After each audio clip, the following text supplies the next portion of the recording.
Isang bank manager ang nagtaka at nagduda sa isang lola dahil palagi ito nagwi-withdraw ng 3 milyon kada linggo. Tanong ng bank manager, "Lola, bakit po linggo-linggo kayo nagwi-withdraw ng pera? Ano ho bang trabaho nyo?" Sumagot yung lola, "Walay ho, napalanunan ko lang ito sa pustahan." Di naniniwala ang bank manager. "Ano ho bang pustahan yan? Parang di naman po kapani-paniwala." Sumagot ulit yung lola, "Sige, magpustahan tayo. 50K. Ang pusta ko ay square yang hugis ng itlog mo. Babalik ako bukas at magdadala ako ng kasama," sabi ng bank manager. "Sige, deal. Alam ko naman hindi square itlog ko eh."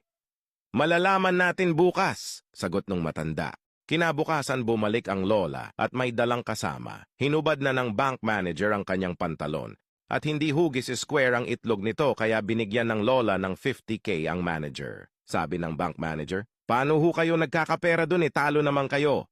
Bumulong yung lola, "May pustahan din kami nitong kasama ko. Sa